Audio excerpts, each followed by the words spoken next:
ሰላም ሰላም ውድ ቤተሰቦች እንደምን አደራችሁ? ደህና አደራችሁ አላችሁ? አለሁ ፈጣሪ ይመስገን። እንደምን ናችሁ? ስራ፣ ጤና፣ ቆይታ ሁሉ ሰላም ነው? አለሁ ፈጣሪ ይመስገን። ላይክ እያደረጋችሁ ደግሞ እያያችሁ ዝም ብላችሁ አትለፉ፣ አሳድጉኝ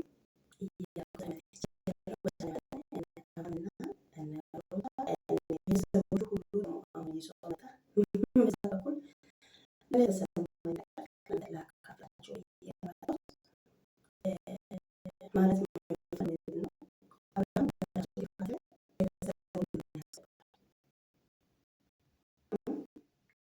ለምን ያስገባል? በልጅ በኩል ከሆነ ለእሷ ደውሎ ልጅ ማለት ብሎ ደውሎ ጠይቆ እሷ ቤት ከሆነ እሺ ብላ እሷ ከፈቀደች መጣ ይችላል። ሁሌ ወደ ሩታ ቤት ይመለሳል። ምንድነው ምክንያቱ? ሩታን የሚፈልግ ሆነ ሽማግሌ ልኮ ይቅርታን ጠይቆ እሷ ጋር ኖር። አይ ከርሜላ ጋር ነው የሚኖረው ብሎ አሁን ከርሜላ ጋር እየኖረ አይደለም። አሁን ወደ ሩታ ቤት ለምን መጣ? ልጅ በኩል ብሎ ነግሮ መጥቶ ማየት ይችላል። ህግ ቢሆንም እንኳን አሁን ሩታ አላሳዩ ልጅ አለች። ህግ ቢመጣም እንኳን ልጅ ከእናት ጋር ነው ራሱ እስከማያውቅ ድረስ ልጅ ከእናት ጋር ነው ይላል ህጉ። መጥቶ ማየት ይችላል። እሱ 10 ጊዜ የሩታ ቤት መመላለስ ለምን መጣ? ለምን መጣ? አሁን መጣ። አሁን ሩታ ቤቷን አሁን ለምሳሌ የእሱ የአብርሃም ቤት ሄርሜላ ጋር እሱ የሚኖርበት ቦታ አቤል ብሩክ ማንም ቢሆን ይመጣል። ሩታ ለምን ታመጣል ብላ ትጠይቃለች? አትጠይቃትም። ለምን? የራሱ ቤት ነው። ማንም ማምጣት ይችላል። አሁን እሱ ሩታ ጋር ሰው ሲመጣ ለምን ታመጫለሽ? ለምን እንዴት ታደርጊያለሽ? ማን ነው እሱ? ትዳሩ እኮ ተፈቷል፣ ተፈራረመ፣ ተቀጧል። 80 ፊርማ እሱ ማን ነው? እኔ እኮ የገረመኝ ነገር ይሄ ነው። ለምን ከልጅቷ ጋር ሄዶ አይቀመጥም? ሄርሜላ ለምንድን ነው ክፍል ውስጥ አስገብታ ማትቆልፈው? እዛው ያበደ ውሻ የለም ዝም ብሎ እንደዚህ ሆኖ የሚራመድ እንደዚህ ነው። አብርሃም ሂድ ስል ይሄዳል፣ ና ስል ይመጣል። ክስ ውስጥ እጁን ከቶ ወዲህ ወዲህ ዝም ብሎ ይራመዳል። አበደ እንደ ልጁ። ጤነኛ አይደለም መሰለ አብርሃም። በእውነት ያስጠረጥራል። አሁን ብዙ ጊዜ አሁን ኦዲየንሶቹ እንደዚህ ይላሉ፣ ሩታ እነ ቡዝን እነ ቤተሰቦቹን አማቾቹን እያሰደበች ናት እያሉ ናቸው። ሩታ ሳይሆን አብርሃም ነው እንዲሳደብ ያደረገ አብርሃም ነው፣ ሩታ አይደለችም። በሩታ ላይ ምንም ጥፋት የለበትም። የሚሆነው ሁሉ በአብርሃም ነው። ቤተሰቡ የሚያስከብረው ማን ነው? አብርሃም ነው። ማዋረደው ኦልሶ አብርሃም ነው። ታውቃላችሁ? አሁን ለምሳሌ የኔ ባለቤቴ መጥፎ ነገር የሚያደርግ ከሆነ ከቤተሰብ ወስዶ ነው። ምናልባት እንደዚህ ይሆናል። አሁን አብርሃም እኛ እንግዲህ በውጭ ስናይ ቤተሰቦች የአብርሃም ቤተሰቦች ጥሩ ናቸው፣ ግን ውስጡ ማን ያውቃል?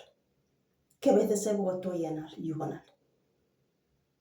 ያው ቤተሰቦቹ ያሳድባል። ይሄ ሁሉም የሆነው በአብርሃም ነው። በአብርሃም የተነሳ ቤተሰቦች ያሳድባል። ሌሎቹ ሩታ አይደለችም ጥፋተኛ፣ ሩታ አይደለችም፣ አብርሃም ነው። እሱ አርፎ ትዳሩን አስከብሮ እሱ ራሱ ተከብሮ ቤት ውስጥ ቢቀመጥ የራሱ ስራ ቢሰራ ይሄ ነገር አይመጣም ነበር። ይሄ ሁሉም የሆነው በአብርሃም ነው። ሩታ ምንም አላደረገችም። የእውነት እናንተስ ብትሆንስ? አሁን አፉን አውጥታችሁ እዚህ ጋር የምታወሩት ወደንስ ማለት ነው። እናንተ ብትሆንስ? የእናንተ ባለቤት አንቺን ቤት ውስጥ አስቀምጦ ከልጅ ጋር አስቀምጦ ከሌላ ሴት ጋር እሱ ሲዞር በሆቴል በምናምን እሱ ዞር ለንቺ ምን ይሰማል? ወንድ በሆንስ ለአንተስ ያንተ ሚስት እንደዚህ አንተን ብታደርግ ምን ይሰማካል? አስቡ። ሩታ ምንም አላረገች። ጥፋት ሁሉ የአብርሃም ነው። ያበደ ውሻ ሆኖ ሄርሜላ ሲጠራም ይሄዳል።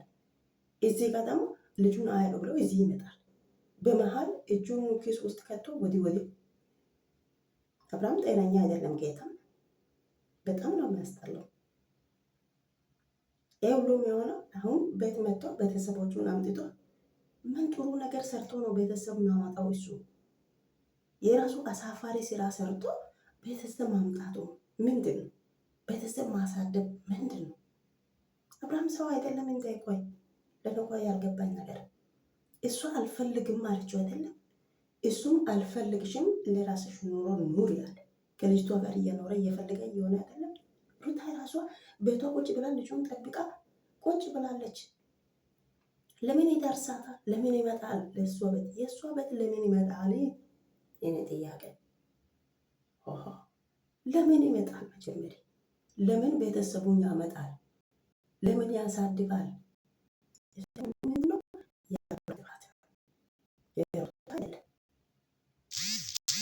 እናንተ ብትሆኑስ ምን ታደርጋላችሁ? እስቲ አስቡ።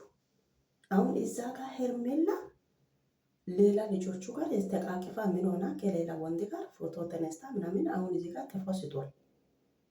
እዩ ገብታችሁ። አብርሃም እዚህ ጋር ለሄርሜላ እያለ ከሚስትና ከልጅ ተለይቶ እንደ ያበደ ውሻ ሆኖ በመሀል ቀረ። እንደዚህ ነው እንግዲህ የማይረባ ሰው ውጤት ይሄ ነው። ሩታ ቤተሰቦቿ አማቾቿ አታከብር ምናምን ምናምን እንዴት ሆና ታከብር? ባሏ እንዴት እንደሚሆን እያዩ አይደለም? እየሰሙ አይደለም? በሱ ምክንያት አይደለም እሷ የምትሰደበው? ቤተሰቦቹ በሱ ምክንያት ነው አይደለም? እሱ ራሱን ተከብሮ ቤተሰቦቹን አስከብሮ ትዳሩን አክብሮ ቢቀመጥ ይሄ ሁሉ ይመጣል? አይመጣም። በአብርሃም ምክንያት ነው ይሄ ሁሉ የሚሆነው። ሩታ ምንም አላደረገችው። መጀመሪያ ጊዜ ሩታ ሰርግ ከማውጣት በፊት እንደዚህ ከእሷ ጋር በአንድ ቤት አንድ ላይ እያለ አብርሃም ሌላ ሴት ጋር ፍቅርታ የምትባል ልጅ አለች። የዘኛው ሰዓት እሷ ጋር ሄዶ አሻሸ ግዳሜ ብሎ ቤት መጣ። 2-3 ቀን እዛው አድሮ መጣ። ከዛ የዘኛው ሰዓት አቤል ነበር ከነሱ ጋር ስመጣ ከየት ነው ሲጠይቅ ምን አገባሽ አለ። ከዛ በጥፊ ነው ሰጠችው። እዚህ ጋር እሷን ተስማምታ እሷ ከሱ ጋር ለመኖር ተስማምታ ሲቀመጥ እሱ ከሌላ ሴት ጋር አድሮ 3-4 ቀን ውሎ አድሮ የመጣ ሰውዬው ነው አብርሃም ማለት ነው። ከዚህ በፊትም ሌቦች ይሄ ነገር ሱስ አለበት ማለት ነው ለአብርሃም። ስለዚህ ያ ነገር ሱስ ያለበት ሰው ጋር መኖሩ በጣም ከባድ ነው። በዛም ኤድስ በሽታ ይመጣል እኮ በተለያየ በሽታ አለ አይደለም በሰው ላይ።